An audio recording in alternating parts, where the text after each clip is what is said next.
The croquet game had reached its competitive zenith when Margaret Whitmore made her excuses and wandered toward the garden's eastern corner, where a small stone summer-house offered respite from the afternoon heat.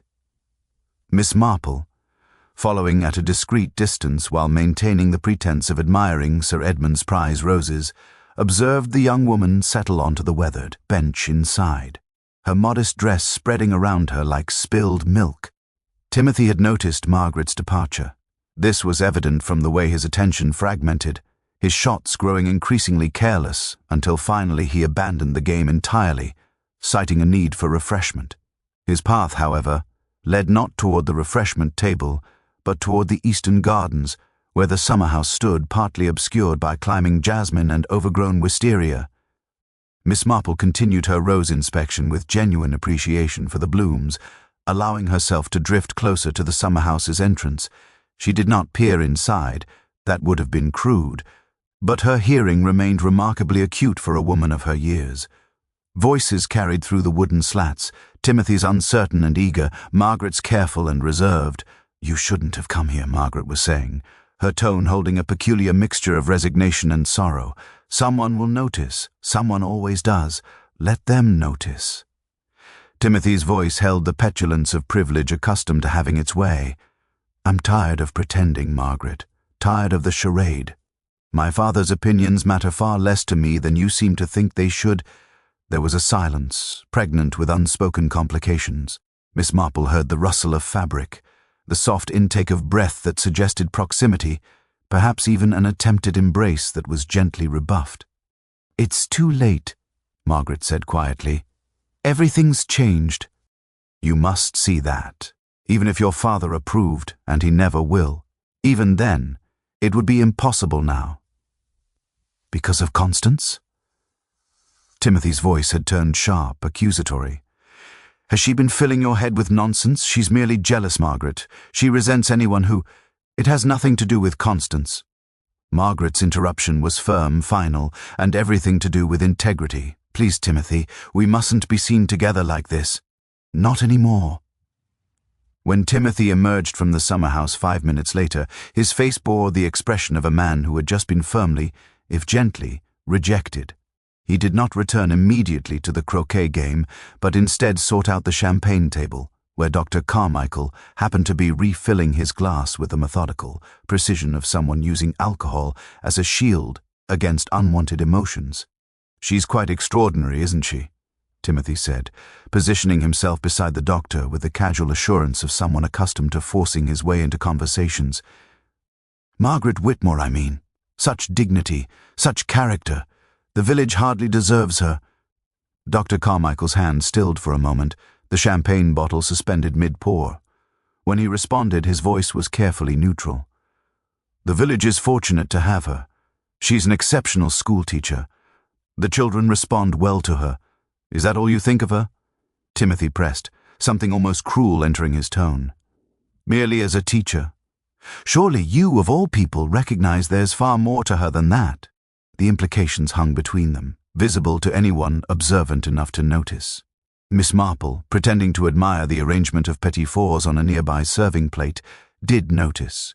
She also noticed how Constance Ashford, standing at the periphery of the garden party's main gathering, had gone quite still, her champagne glass paused halfway to her lips. Her eyes, sharp and narrowed, tracked the interaction between Timothy and the doctor with the intensity of a hawk observing prey. It was Sir Edmund, ever the gracious host, who broke the tension by announcing that lawn games would be concluded in favor of an early supper. The guests were to return indoors, where the dining room had been arranged for a cold collation of exceptional quality. Mrs. Thornton clapped her hands together with delight at the prospect of food, immediately organizing the other guests into a loose procession toward the manor's main entrance. As the party moved inside, Miss Marple observed a curious exchange. Margaret, emerging from the eastern gardens where she had apparently taken a different route from Timothy, nearly collided with Constance near the manor's rose garden entrance. The two women paused, regarding each other with an intensity that suggested layers of communication beyond what words could convey. Constance's expression was difficult to read, not quite hostile, but containing something that might have been warning or perhaps calculation. The sun was beginning its descent toward the horizon, painting the sky in shades of amber and rose. The afternoon's pleasant warmth had begun to edge toward the cooler tones of evening. As the guests filed into Thornfield Manor, Miss Marple remained for a moment in the garden, observing the long shadows cast by the manor's turrets and chimneys. She knitted another row into her cardigan, her fingers moving with mechanical precision while her mind catalogued observations. A rejected lover, a woman who had once been close to the doctor, a wife with keen eyes and something to protect.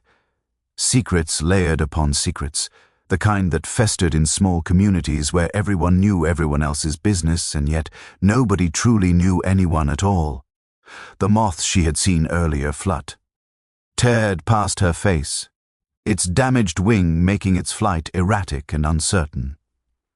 Miss Marple watched it disappear into the gathering dusk and wondered, with the peculiar prescience that had served her so well over the decades, whether any of the guests about to sit down to supper would still be alive when the evening drew to its close. The dining room at Thornfield Manor was a study in Edwardian elegance, its long mahogany table laden with crystal glasses, fine china, and an impressive array of cold dishes arranged with the precision of a military campaign.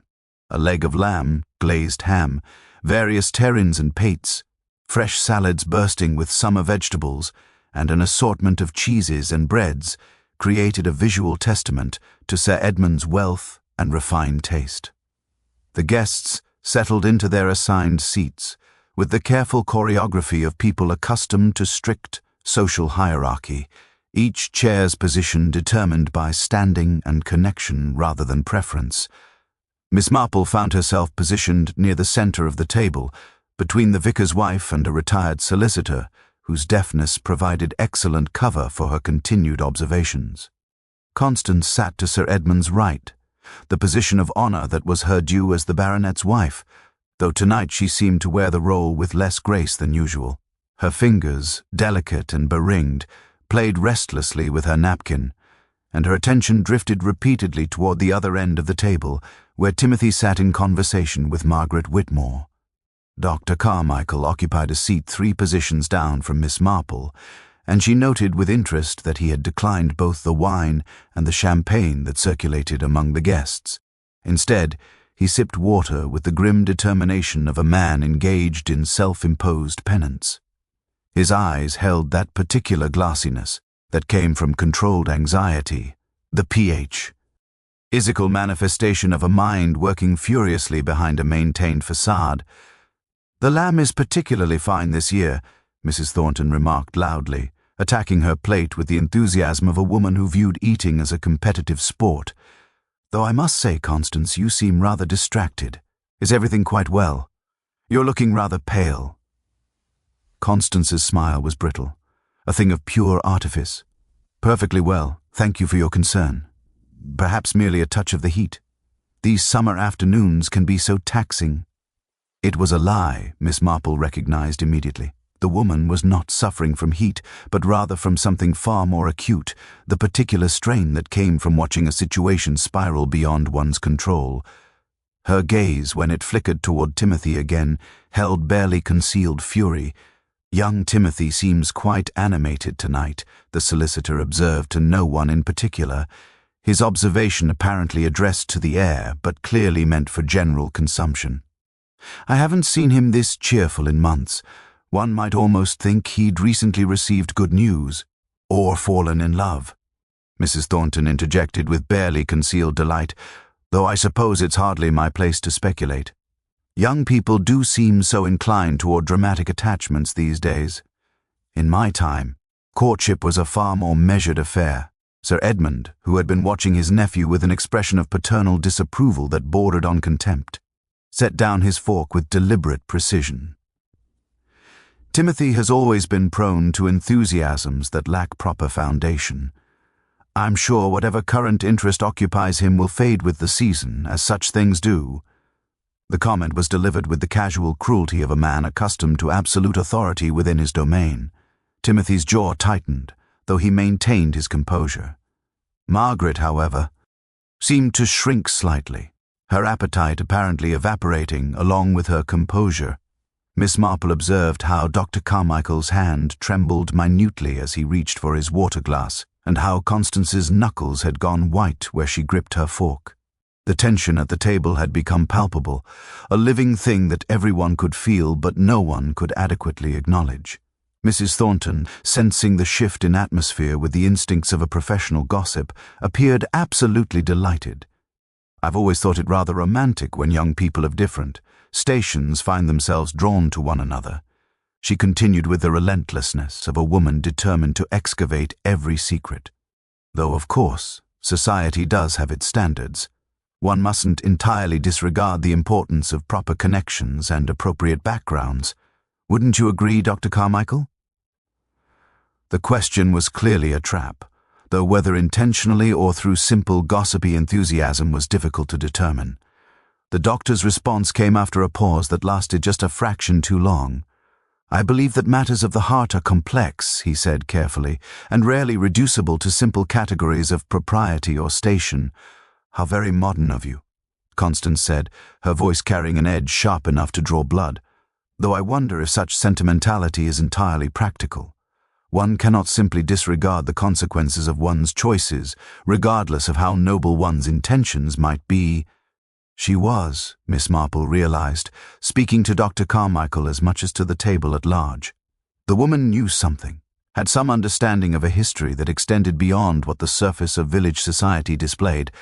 There was, in Constance's tone, a peculiar combination of bitterness and warning, as though she were simultaneously accusing someone and attempting to prevent. "Further disaster." Timothy pushed back from the table abruptly, his chair scraping against the wooden floor with an unpleasant sound. "I find I'm not particularly hungry this evening," he announced to the room at large. "If you'll excuse me, I believe I'll take some air on the terrace." His departure created a silence that seemed to press against everyone at the table. Miss Marple, observing the way Constance and Dr. Carmichael refused to meet each other's eyes, and noting the barely suppressed satisfaction in Sir Edmund's expression, felt the familiar tightening in her chest that preceded violence. The village had seemed so peaceful this morning, she thought, so utterly ordinary. Yet beneath the surface, passions had been simmering, secrets accumulating, old wounds reopening. The evening was only beginning, and already the foundations of the gathering were cracking beneath the weight of unspoken truths. The terrace overlooked the manor's formal gardens, where twilight had begun its slow transformation of familiar landscapes into something more mysterious and shadowed. Timothy stood at the stone balustrade, his silhouette outlined against the last vestiges of amber light, seemingly oblivious to the fact that he was not alone. Miss Marple had excused herself from the dining room under the pretense of needing to retire briefly to her room, and instead had made her way through the manor's corridors, with the practiced stealth of someone who had spent decades moving unnoticed through spaces where observation was her true occupation. She positioned herself in the shadows near the terrace's French doors, half obscured by the heavy velvet curtains, and watched as Timothy stared out across the darkening grounds with the intensity of someone wrestling with forces beyond his control. His hands gripped the balustrade so tightly that his knuckles had gone white, and his breathing as shallow and rapid, the physical manifestation of a mind in turmoil. He was not left alone for long. Dr. Carmichael emerged through the same French doors that had admitted Miss Marple, moving with the careful deliberation of a man who had made a decision and was determined to see it through regardless of consequence. When Timothy turned to acknowledge his presence, there was in his expression something akin to recognition mixed with dread. "I wondered when you might find me," Timothy said quietly, without turning to face the doctor directly. "This ends tonight." Dr. Carmichael's voice was steady, but Miss Marple detected the tremor of barely suppressed emotion beneath the surface. "You must listen to me very carefully, Timothy. Whatever you believe you feel for Margaret, whatever you imagine might develop between you, it must cease immediately. Tonight. Not tomorrow, not after another clandestine meeting in the summer house. Tonight. You have no authority over my personal choices." Timothy responded, though his defiance sounded hollow, rehearsed. "My father may think otherwise, but I am not a child to be managed and controlled. This has nothing to do with your father's authority, and everything to do with your own understanding." Dr. Carmichael moved closer to the balustrade, and Miss Marple could see that his hands trembled with emotion. "You don't know Margaret as I do. You don't understand the circumstances of her situation, the complications that surround her past. She cannot afford the scrutiny that your attention brings, Timothy. She cannot afford the scandal of association with someone of your standing." "Because she's beneath us?" There was bitterness in Timothy's tone now, and anger. "Because her father was merely a groundskeeper? Is that what you're trying to say? That she's not good enough for the Ashford name? Because she is far too good for the Dharma? That your pursuit of her will inevitably cause?" Dr. Carmichael's response came swiftly, and there was in it a passion that spoke of deeper knowledge, longer history. "I have known Margaret since she was a girl. I have watched her grow into a remarkable woman despite circumstances that would have crushed most people, and I will not stand by and watch her destroyed by your adolescent infatuation." The two men faced each other then, and Miss Marple observed the dynamic between them with the keen interest of someone who recognized that the surface of their conflict masked something far more complex. There was in Dr. Carmichael's protective fury something that exceeded the bounds of mere village physician concern, and in Timothy's defensive anger there was less the righteousness of a young man defending his romantic choices, and more the resentment of someone who had recently discovered that he was not, in fact, the center of the universe. "You're in love with her," Timothy said suddenly, the realization dawning in his voice like the rising of an unwelcome sun. "That's what this is about. That's why you're here, threatening me, acting as though you have some claim on her choices. You've been infatuated with Margaret for years, haven't you?" The silence that followed was answer enough. Dr. Carmichael turned away from Timothy, his shoulders sagging with the weight of admission, and gripped the balustrade with both hands as though it alone could anchor him to something solid. "It doesn't matter," he said finally, his voice barely audible. "My feelings are irrelevant. What matters is that Margaret is protected from the consequences of involvement with you. Your father will never permit such a union.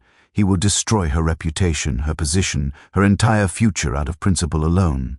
And you, for all your protestations of devotion, will eventually bend to family pressure and abandon her to the ruins of her own social standing." "You don't know that," Timothy said, but the conviction had leached from his voice, replaced by the hollow echo of someone who suspected that the doctor's prediction was not only possible but likely. "I know your family," Dr. Carmichael replied. "I have been physician to the Ashfords for nearly a decade. I have seen the way Sir Edmund responds to any challenge to his authority, any deviation from his prescribed path, and I have seen the way Constance watches—" He stopped abruptly, as though realizing he had ventured too far into dangerous territory. But the interruption had already conveyed its meaning. Miss Marple, observing from her shadowed vantage point, noted that Constance's vigilance over Margaret represented something more than simple jealousy or even protective concern. There was, in the baronet's wife's behavior, the marks of someone engaged in active prevention of a catastrophe that only she fully comprehended. Inside the manor, the dinner guests were rising from the table, presumably to retire to the drawing room for coffee and liqueurs. The evening was advancing toward whatever conclusion fate had prepared for it. Miss Marple emerged quietly from the shadows, her cardigan still in her hands, and made her way back through the French doors as though she had never interrupted the two men's conversation at all. She had heard enough. The puzzle's shape was becoming visible now, though its final configuration remained obscured by the gathering darkness. The drawing-room at Thornfield Manor presented a study in controlled elegance, though the atmosphere that evening was decidedly strained beneath its veneer of civility. The guests had settled into the various seating arrangements with the careful precision of a chess match, each person occupying a position that simultaneously indicated social standing and personal allegiance. Constance presided over the coffee service with mechanical efficiency, her movements graceful yet somehow devoid of genuine warmth, as though she were performing the role of gracious hostess rather than inhabiting it authentically. Miss Marple claimed her customary chair near the window, where she could observe the room's dynamics without appearing to do so.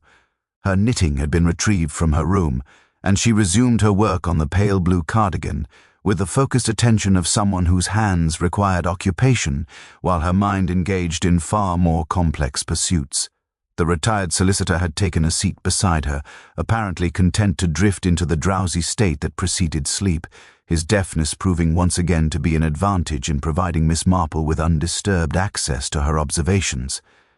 Timothy had not yet returned from the terrace, a fact that was beginning to generate subtle commentary among the assembled guests. Mrs. Thornton had mentioned his absence at least 3 times, each reference couched in expressions of mild concern that barely concealed her genuine delight at the scandal that seemed to be developing. Margaret Whitmore sat in a corner with a cup of untouched coffee, her eyes fixed on some middle distance that existed somewhere between the drawing-room and whatever internal landscape occupied her thoughts. It was Sir Edmund who first noticed something was amiss. He had been engaged in conversation with a retired colonel about matters relating to his diplomatic service, when he suddenly broke off mid-sentence and excused himself, moving toward the hallway with the purposeful stride of a man who had just remembered an obligation. His expression was difficult to read, but Miss Marple detected in it the subtle shift that occurred when someone received news that confirmed their suspicions rather than surprising them. Entirely. He was absent for perhaps 5 minutes. When he returned, his face had taken on a peculiar quality, not quite anger, not quite satisfaction, but something more complicated that suggested the convergence of multiple emotional currents into a single turbulent whole. He went directly to Constance and spoke to her in low tones that did not carry to the rest of the room, though his posture and her visible reaction indicated that whatever he communicated was neither pleasant nor unexpected. Constance set down her coffee cup with careful deliberation, and Miss Marple observed how her hand trembled slightly with what might have been rage or might have been relief. She rose from her seat, excused herself to the assembled company with a murmured reference to attending to household matters, and left the drawing-room through a different exit than her husband had used. The departure was dignified, controlled, and yet carried within it an unmistakable current of urgency. Dr. Carmichael, who had been positioned near the fireplace with a glass of brandy he was not drinking, suddenly set down his beverage and announced that he was not feeling entirely well and would take his leave. His departure was more abrupt than Constance's, less carefully orchestrated, and several of the guests exchanged glances that suggested they recognized something significant was occurring beneath the surface of ordinary social discourse. "Well," Mrs. Thornton said to anyone within hearing distance, "one does wonder what on earth could be happening. First Timothy disappears to the terrace, then the doctor, and now even Constance seems distressed. You would almost think there was a conspiracy of some sort, wouldn't you?" Miss Marple's knitting needles paused for the briefest moment. A conspiracy, perhaps that was not the entirely incorrect term, though it failed to capture the full complexity of the situation. What was occurring was less a deliberate plot than a collision of passions, secrets, and desperation, a convergence of forces that had been building pressure beneath the surface of village life for months, if not years, and was now approaching its inevitable release. The evening had taken on the quality of something preordained, as though the events unfolding at Thornfield Manor were elements of a carefully choreographed performance that all the participants had rehearsed in isolation, unaware that they were simultaneously moving toward a single, catastrophic convergence.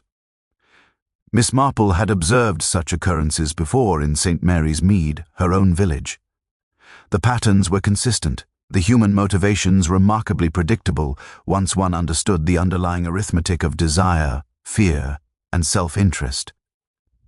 She resumed her knitting, her needles clicking with steady rhythm, and allowed her gaze to drift toward Margaret Whitmore. The young woman had not moved from her corner, though the cup of coffee had been set aside entirely.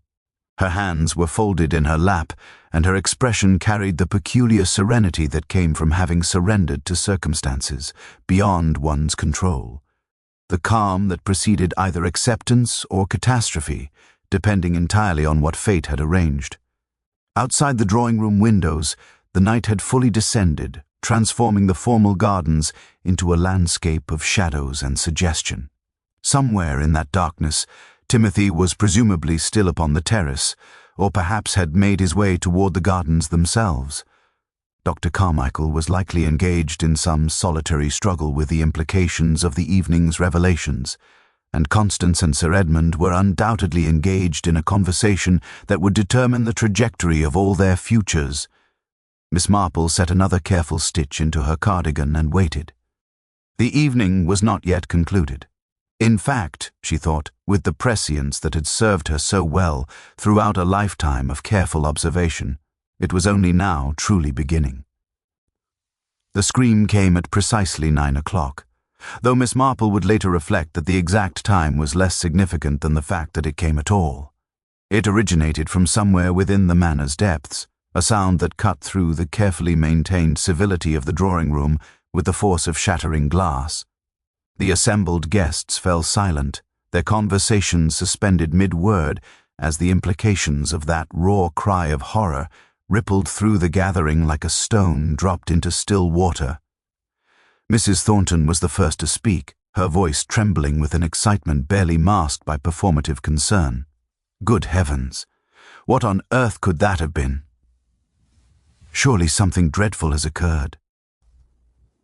Sir Edmund rose from his chair with the decisive movement of a man accustomed to command, his expression hardening into something that suggested he had been expecting precisely this development. He made his way toward the drawing-room's entrance, moving with the controlled urgency of someone who already possessed knowledge of what awaited him in the manor's interior. The retired solicitor, jolted from his drowsy reverie, attempted to rise as well, but Miss Marple placed a gentle hand upon his arm. "Perhaps best to remain here," she suggested quietly.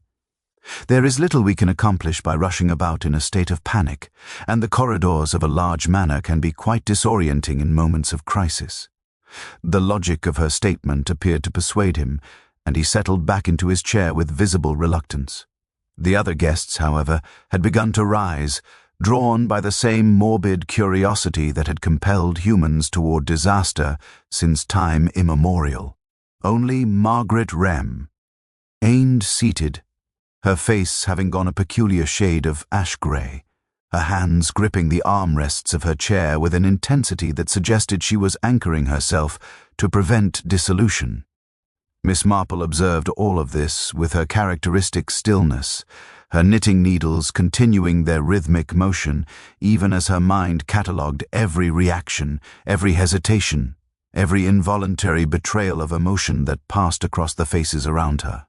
The scream had come from the manor's east wing, she calculated, somewhere in the direction of the library, or perhaps the study where Sir Edmund conducted his private affairs. It was Margaret who broke the tension that had settled over the drawing-room like a suffocating blanket. She rose abruptly from her chair, her movement sudden and purposeful, and made her way toward the door with the single-minded determination of someone who could no longer remain passive in the face of potential catastrophe. Miss Marple did not attempt to stop her, though she noted with interest the direction of the young woman's concern. Margaret was not heading toward the commotion, but rather toward the terrace, toward the gardens, as though drawn by some internal compass that pointed toward Timothy rather than toward whatever crisis had generated that terrible cry. Within moments, the nature of the crisis became apparent as Sir Edmund reappeared in the drawing-room's entrance, his face a study in controlled fury, barely masking deeper currents of shock.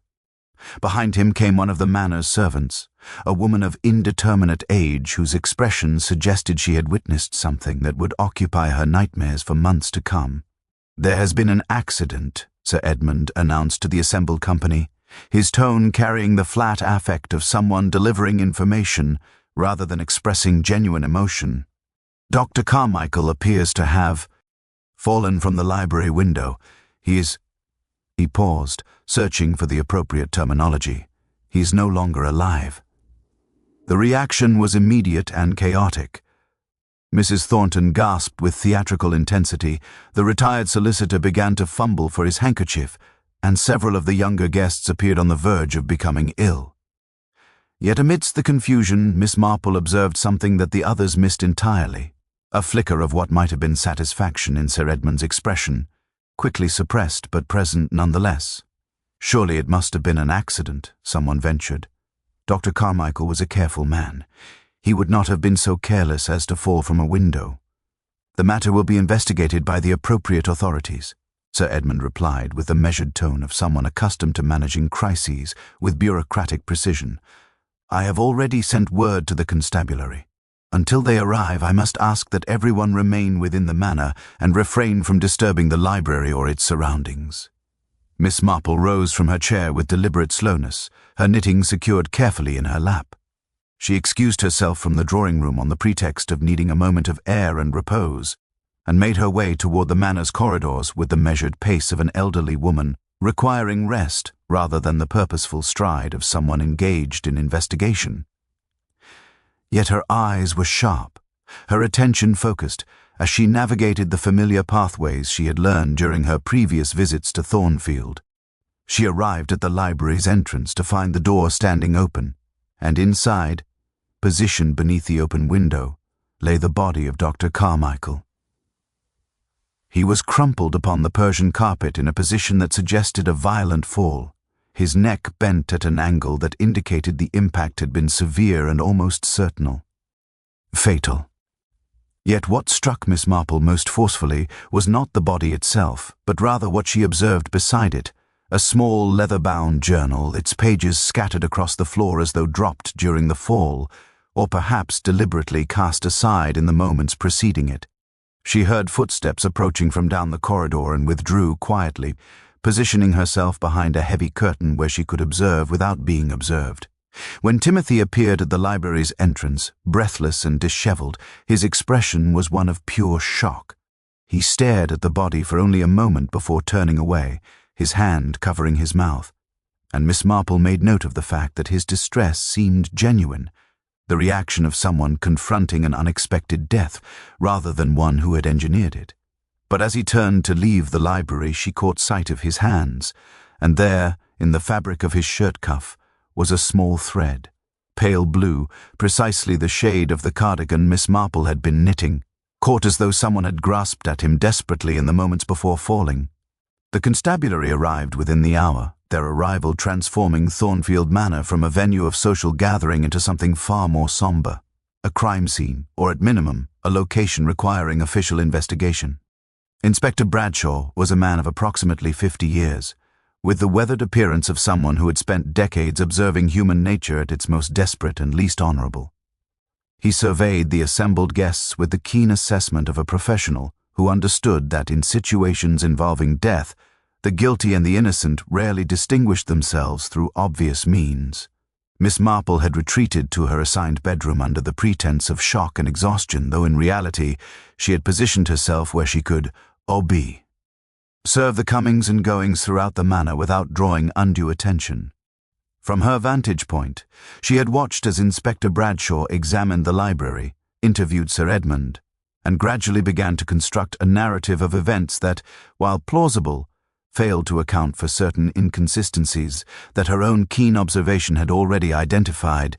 The official conclusion, arrived at within hours of the inspector's arrival, was that Dr. Carmichael had suffered from a sudden attack of vertigo while examining something near the open library window and had inadvertently fallen to his death. The scattered journal pages were explained away as having been disturbed by the fall itself. The open window, which might have suggested an unusual circumstance, was attributed to the doctor's habit of preferring fresh air while working. Inspector Bradshaw seemed satisfied with this version of events, and preparations were made to remove the body and conclude the investigation. It was only when Miss Marple observed Constance Ashford's reaction to the official conclusion that she recognized the true significance of what had occurred. The baronet's wife had listened to Inspector Bradshaw's summary with an expression that could only be described as controlled anguish, relief mingled with profound regret, as though she had been anticipating precisely this outcome while simultaneously hoping that some alternative explanation might emerge to spare everyone involved from the consequences of their own actions. Miss Marple requested a private audience with Constance in one of the manor's smaller sitting rooms, a request that the baronet's wife accepted with visible surprise and some reluctance. The two women settled into chairs positioned across from one another, and Miss Marple produced her knitting with the casual gesture of someone who found the occupation soothing, rather the calculated move of placing herself in a position of apparent passivity. "You knew," Miss Marple said without preamble, her needles clicking softly in the silence that followed her statement. "You knew that Dr. Carmichael and Timothy had reached some sort of confrontation on the terrace this evening, and you knew what the outcome of that confrontation would likely be." Constance's hands trembled as she attempted to maintain her composure, her carefully constructed facade beginning to crack like porcelain subjected to sudden temperature change. "I don't know what you're suggesting, Miss Marple. Dr. Carmichael's death was an accident. Inspector Bradshaw has concluded. Inspector Bradshaw is a competent officer of the law, but he lacks certain advantages of observation that come with a lifetime of attending to human behavior rather than evidence alone," Miss Marple interrupted gently. "He has not understood, for instance, that Dr. Carmichael did not fall from the library window by accident. He was pushed, and the person who pushed him was not acting out of malice, but rather out of a misguided attempt to protect someone." The color drained from Constance's face, and her hands gripped the armrests of her chair with sufficient force to whiten her knuckles. "You cannot possibly know—" "Margaret Whitmore," Miss Marple continued, her voice remaining soft and steady. "Timothy Ashford. And you, Mrs. Ashford, caught between your husband's determination to prevent a union he considered socially catastrophic and your own understanding that Timothy's affections, however genuine they might be, represented a threat to Margaret's future far more dangerous than any society scandal could ever constitute. Dr. Carmichael recognized this as well. He understood that Margaret could not survive the combined weight of an Ashford courtship, followed by an inevitable rejection, particular. Given his own complicated feelings regarding the young woman, Constance had begun to weep silently, her body shaking with the effort of maintaining any semblance of control. When she finally spoke, her voice was barely audible. "He came to me this afternoon, after Timothy had left the summer house. The doctor said he could no longer remain silent, that he would speak to Timothy directly and convince him to abandon his pursuit of Margaret. I warned him it would be futile, that Timothy's stubbornness would only make matters worse, but he was determined." She paused, gathering herself. "They quarreled on the terrace. I heard their voices from the manor and watched through the window. It was terrible. Timothy was defiant, angry, refusing to acknowledge the consequences of his actions, and then Dr. Carmichael seemed to lose his composure entirely. He was gesticulating wildly, and Timothy moved to calm him, to reason with him. They were struggling, not fighting exactly, but struggling. And then the doctor fell," Miss Marple said quietly. "Whether by accident or design, perhaps even Timothy himself does not entirely understand. The guilt he carries may well be more devastating than any formal accusation could ever be." Constance nodded, her expression one of profound sadness. "I saw the thread from your cardigan caught on Timothy's sleeve when he emerged from the library. I understood immediately that he had been involved in the moment of the doctor's death, even if he did not intend for any harm to befall Dr. Carmichael. The official conclusion of accident seemed merciful for everyone involved." Miss Marple set down her knitting with deliberate care and regarded Constance with an expression of profound understanding. "Mrs. Ashford, what you have done by remaining silent represents a choice that few people would have the courage to make. Whether that choice was wise, only time and conscience can determine. But I believe you have protected something far more valuable than the truth of this evening's events. You have protected Margaret Whitmore from a future filled with scandal and regret." The two women sat in silence as the night deepened around Thornfield Manor, each woman understanding that they had become custodians of a secret that would shape the remainder of their lives. The following morning arrived with a particular quality of anticlimax that followed dramatic events. The sun rose precisely as it always did, the birds sang with indifferent cheerfulness, and the world continued its rotation as though a man had not died within the manor's walls merely hours before. The guests had been permitted to depart after providing their statements to Inspector Bradshaw, though the official investigation would continue its course with the bureaucratic inevitability of institutional process. The body of Dr. Carmichael had been removed during the night, leaving behind only the faint impression of tragedy that would fade with time and deliberate inattention. Miss Marple sat in the morning room with a cup of tea that had grown lukewarm from inattention, her pale blue cardigan folded neatly beside her on the chair. She had examined it carefully upon returning to her room the previous evening, and had, with characteristic thoroughness, verified that the thread caught on Timothy's cuff matched precisely the shade of wool from which her garment was constructed. The implications were significant, not in the way that would convict anyone of deliberate wrongdoing, but rather in the way that confirmed what had occurred in the moments preceding Dr. Carmichael's fall. Timothy had come to her room not long after her interview with Constance, his appearance that of a man who had passed through some fundamental transformation during the night hours. His eyes were hollow, his movements those of someone operating through sheer force of will rather than genuine vitality. He had asked to speak with her privately, a request that Miss Marple had granted without hesitation, understanding that what the young man required was not judgment, but rather the opportunity to articulate something he could not yet bring himself to fully acknowledge. "I don't know exactly what happened," he had said, his voice carrying the flat affect of profound shock. "We were arguing, the doctor and I, and he was becoming increasingly agitated. He said things that I cannot repeat, accusations that were entirely baseless, and I attempted to calm him. I grasped his arm, tried to reason with him, but he was not himself. He seemed to be laboring under some terrible compulsion, as though he had to make me understand something that existed entirely within his own mind. And then he turned toward the window, and I reached out to stop him, and he simply fell." Miss Marple had listened without interrupting, her expression remaining neutral and accepting rather than judgmental. When Timothy had finished, she had reached out and gently removed the pale blue thread from his cuff, holding it up to the light where its color became unmistakable. "This belongs to my cardigan," she had said simply, "and it tells a story that is rather different from the one Inspector Bradshaw has concluded. But that particular narrative is one that serves no useful purpose in being articulated to the authorities. What matters now, Mr. Ashford, is what you choose to do with the knowledge of what occurred. You have been given, perhaps undeservedly, a second opportunity to examine your life and make different choices than those you were making before last evening." Timothy had left her room in tears, the weight of unspoken culpability settling upon him like a cloak he would wear for the remainder of his days. Now, in the morning light, Miss Marple observed the remainder of those affected by the previous evening's events. Margaret Whitmore was in the garden, assisting the manor's head gardener with the restoration of order to the flower beds that had been disrupted by the comings and goings of police and official personnel.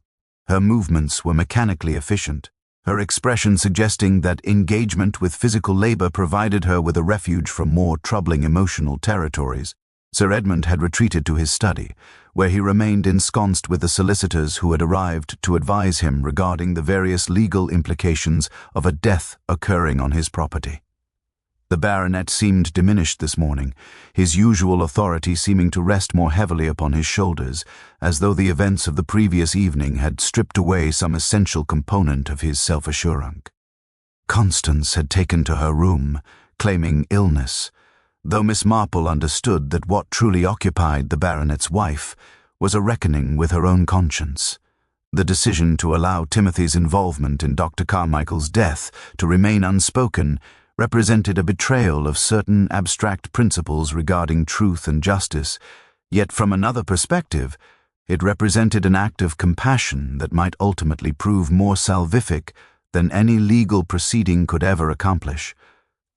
It was mid-morning when Inspector Bradshaw requested a final interview with Miss Marple before officially concluding his investigation. They sat in the library, in the very room where the doctor had met his end, and the inspector regarded the elderly woman with an expression that suggested he recognized something in her that extended beyond her apparent role as a simple guest.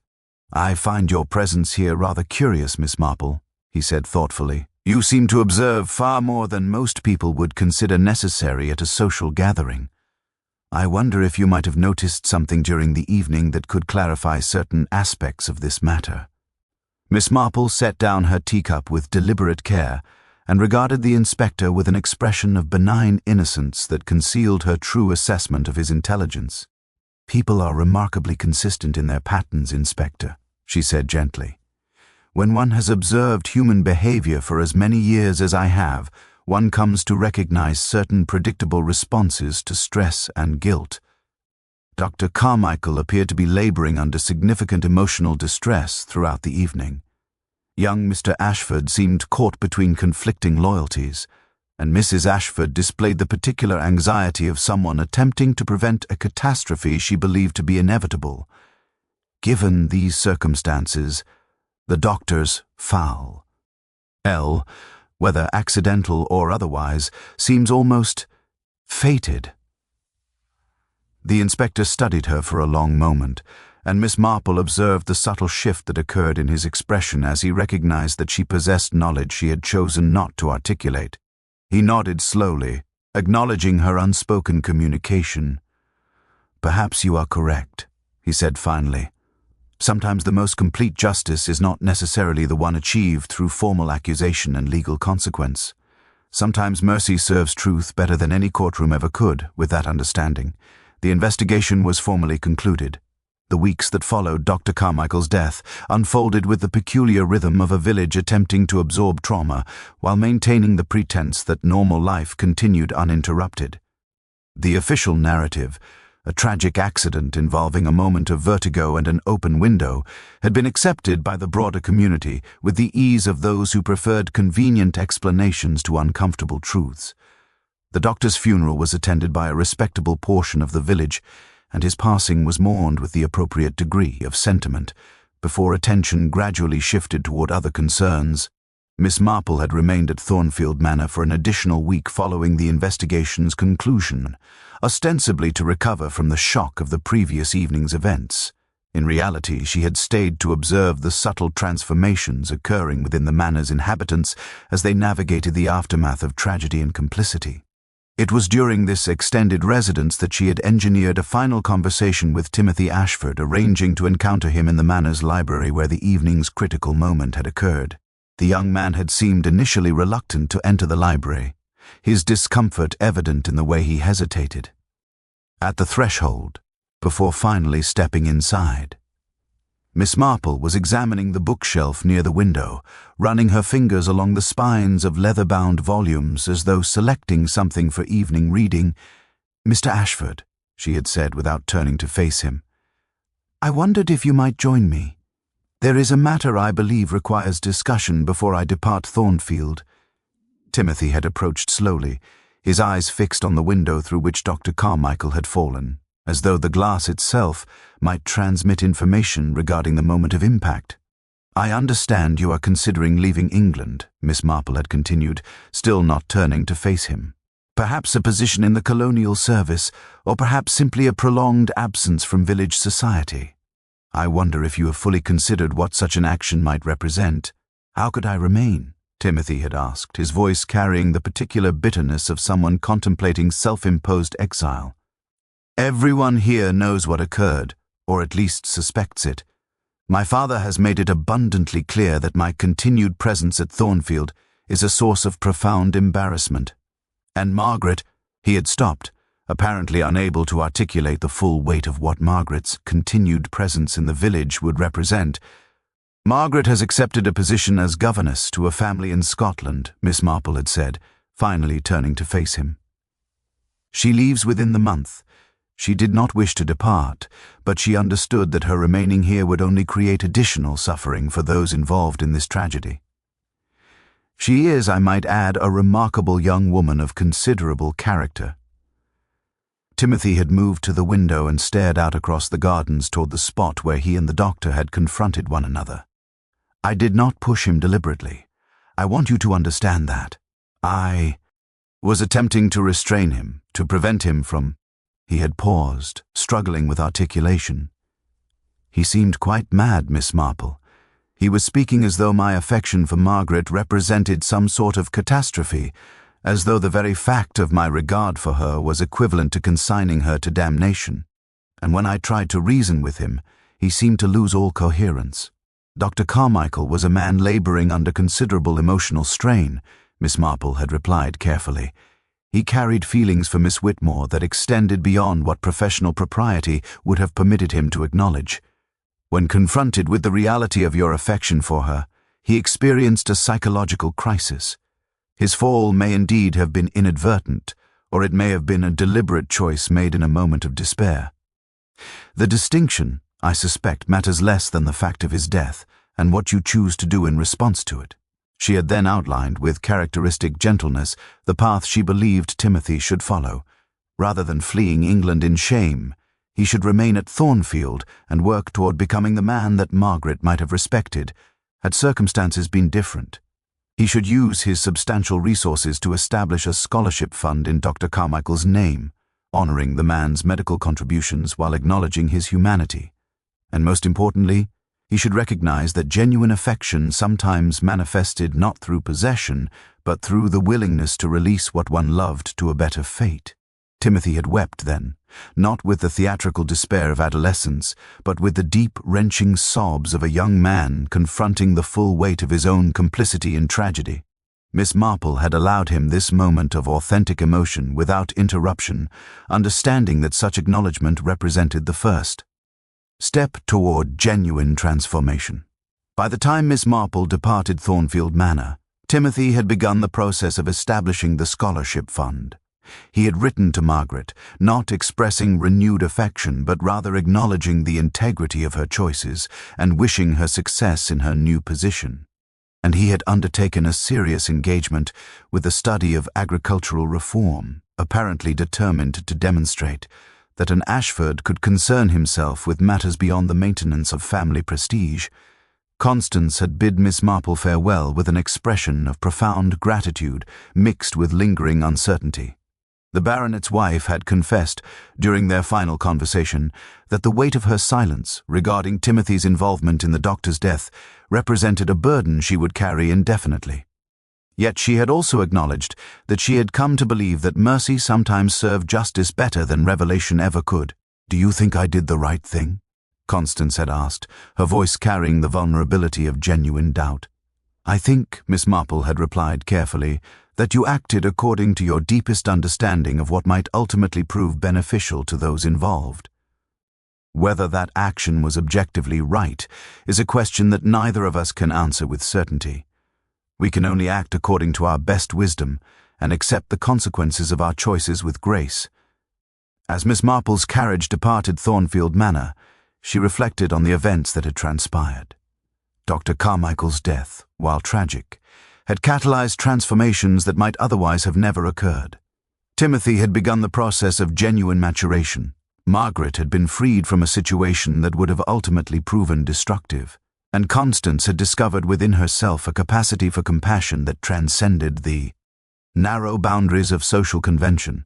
The village would return to its customary patterns, the scandal would fade, and life would continue with the apparent smoothness of undisturbed water.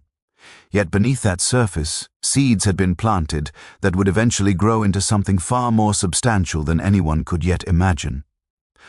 6 months had passed since the events at Thornfield Manor, and Miss Marple had returned to her beloved cottage in St. Mary's Mead, where the rhythms of village life continued their eternal dance of gossip, scandal, and redemption. It was a Tuesday afternoon in early December when the letter arrived, forwarded through the post office by a secretary at Thornfield Manor. The envelope bore the seal of a Scottish estate and was addressed in Margaret Whitmore's careful, educated hand. Miss Marple settled into her favorite chair with a cup of tea and opened the letter, her reading glasses perched upon her nose as she absorbed the contents with the careful attention that correspondence deserved. Margaret wrote of her position as governess to the children of Lord and Lady Cairnsworth, describing the Scottish landscape with poetic precision and indicating that she had found, in the remoteness of her new situation, a peace that had eluded her in Hampshire. Yet beneath the surface pleasantries, Miss Marple detected something more significant, a maturity that had been forged through suffering and resolved through understanding. Margaret had also written of Timothy. Apparently, the young man had made the journey to Scotland the previous month under the pretext of attending to some business matter relating to his family's investments. He had called upon the Cairnsworth estate and had engaged Margaret in conversation, not as a suitor but as someone who had come to understand the nature of genuine respect. They had spoken, Margaret indicated, of many things. Books, philosophy, the nature of responsibility, and the manner in which one continued forward after experiencing personal tragedy. Most significantly, Margaret wrote, Timothy had spoken extensively about Dr. Carmichael and had asked Margaret to assist him in understanding the doctor's final months. Margaret had shared, with careful discretion, her knowledge of the doctor's emotional struggles and his complicated feelings regarding her. Timothy had listened with what Margaret described as genuine remorse and profound thoughtfulness, and had then asked Margaret's permission to establish a small memorial garden in Dr. Carmichael's honor at his family estate, a place where villagers might come to reflect upon the doctor's contributions to their community.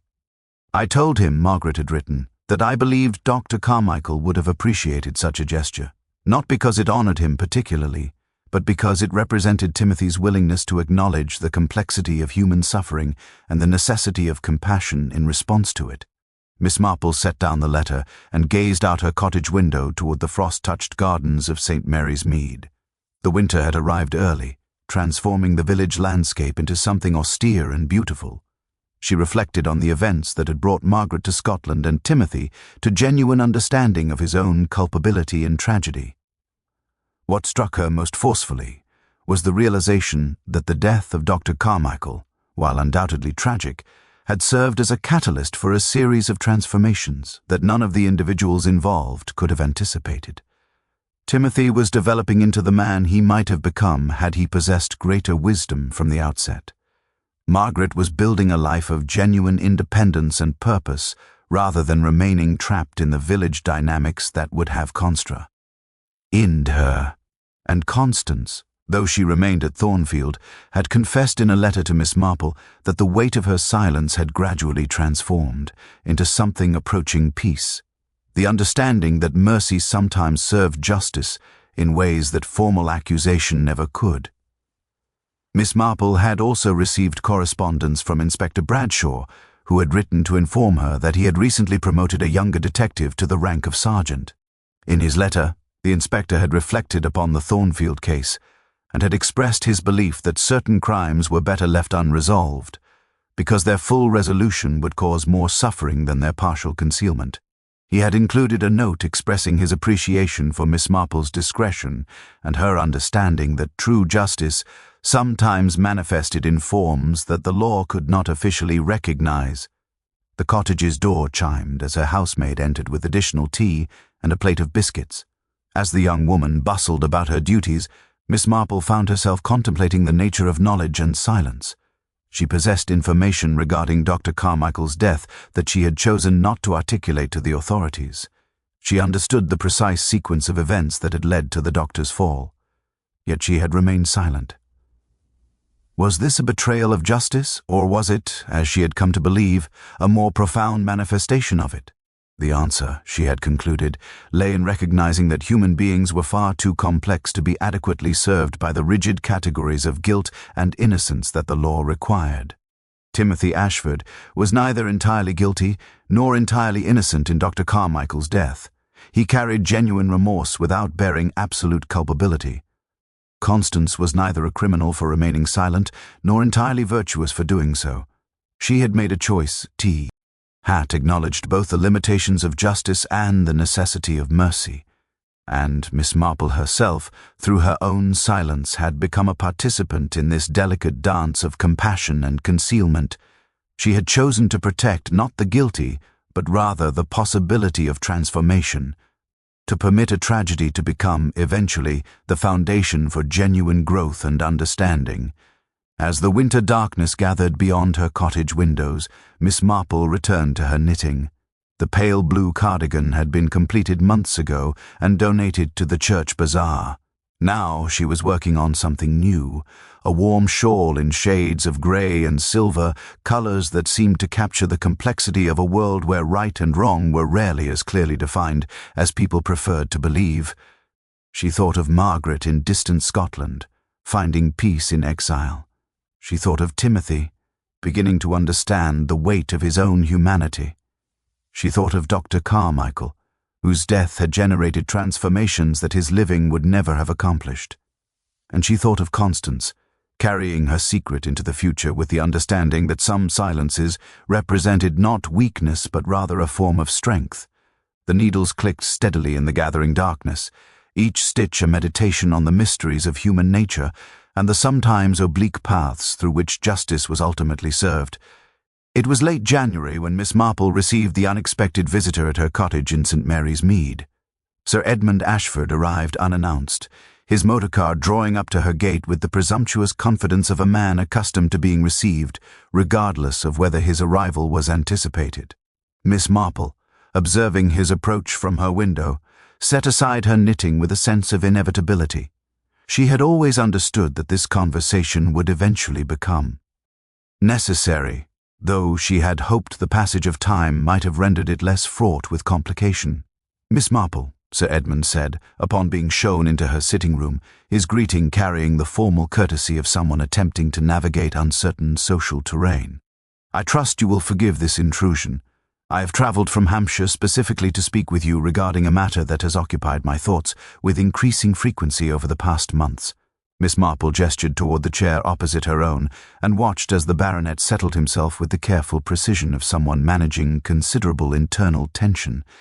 She had observed many things about Sir Edmund during her stay at Thornfield, but what struck her most forcefully now was the manner in which the events of that fatal evening had aged him. The silver in his hair seemed more pronounced, and his eyes carried a quality of exhaustion that suggested he had not slept well in considerable time. "I have come to understand," Sir Edmund began carefully, "that you possess knowledge regarding the precise nature of Dr. Carmichael's death that extends beyond the official conclusion of accidental falling. I am not entirely certain how you came to possess such knowledge, nor do I wish to inquire into the sources of your information. What I do wish to understand is why you remained silent." Miss Marple did not respond immediately. Instead, she rose from her chair and moved toward the window, where the January landscape of St. Mary's Mead presented itself in shades of grey and brown, the winter world stripped of decoration, revealing only essential structures. When she finally spoke, her voice carried the gentle firmness of someone accustomed to speaking uncomfortable truths. "I remained silent, Sir Edmund, because I came to understand that the full articulation of truth regarding your nephew, involvement in the doctor's death, would have served no purpose beyond the satisfaction of abstract justice." Timothy did not deliberately push Dr. Carmichael from that window. He was attempting to prevent the doctor from doing something that the doctor appeared determined to accomplish.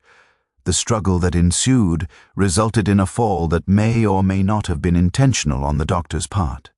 Given such circumstances, what good would have been served by having Timothy prosecuted for a crime that was neither entirely his responsibility nor entirely accidental? Sir Edmund shifted in his chair, and Miss Marple observed the subtle relaxation of tension that followed her explanation. The baronet had come, she understood, not to demand revelation but rather to seek reassurance that his silence regarding what he had gradually come to suspect had been justified. "Constance suspects," he said finally. "She has never articulated it directly, but I have observed the manner in which she regards Timothy since that evening. She understands, as I have come to understand, that something occurred in the library that extends beyond simple accident. Yet she has chosen, as you have chosen, to remain silent. I wonder if my wife and I are conspiring to harbor a murderer, or whether we are, as she suggested in a conversation we had last week, protecting the possibility of redemption." "Your wife," Miss Marple said, returning to her chair and regarding Sir Edmund with an expression of considerable warmth, "is a woman of remarkable wisdom. She has understood something that many people fail to grasp until very late in life, if at all. Redemption is not something that is granted by courts or by the official acknowledgement of guilt. It is something that is earned through genuine remorse, through the willingness to acknowledge one's failures, and through the commitment to become a better version of oneself. Timothy Ashford is engaged in precisely that process." She paused, allowing her words to settle into the silence between them. "Your nephew will carry the weight of Dr. Carmichael's death for the remainder of his life. He will never entirely escape the knowledge that he was involved, however tangentially, in the moment that resulted in the doctor's demise. That burden is far more profound than any legal sentence could ever be. Yet I have observed that this burden, while painful, has catalyzed genuine transformation.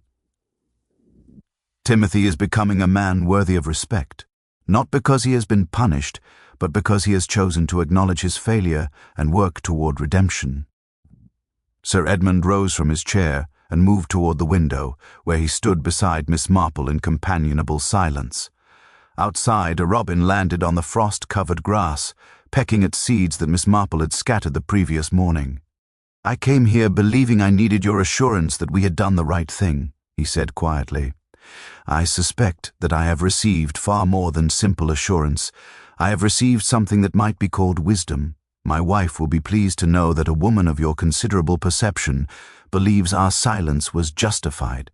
"Tell your wife," Miss Marple replied gently, "that I believe she has demonstrated precisely the kind of compassion that the world requires far more frequently than it receives. Tell her that the memorial garden Timothy is establishing in Dr. Carmichael's honor will stand as testament to the doctor's contributions to your community. And tell her that sometimes the most profound form of justice is not the punishment of the guilty, but rather the redemption of those who have stumbled." After Sir Edmund had departed, Miss Marple returned to her knitting with a sense of completion. The pale blue cardigan had long since been completed and distributed. The grey shawl was nearly finished, and the pattern of events at Thornfield Manor had resolved itself into something that, while tragic, had ultimately generated more good than harm. The village of St. Mary's Mead continued its eternal cycle of gossip and scandal, its inhabitants unaware that their elderly neighbour had played a crucial role in determining the fate of those involved in a death far away in Hampshire. But Miss Marple understood something that few others recognized. That true wisdom lay not in the revelation of truth, but in the careful discernment of when truth served justice, and when silence served mercy.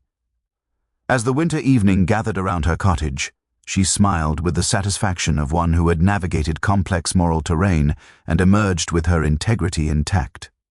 The moth wing in the candle bowl at Thornfield Manor had been a small thing, easily overlooked, yet it had contained within it the seed of understanding that had guided her through the entire mystery. Sometimes, she reflected, the smallest details revealed the most profound truths about human nature.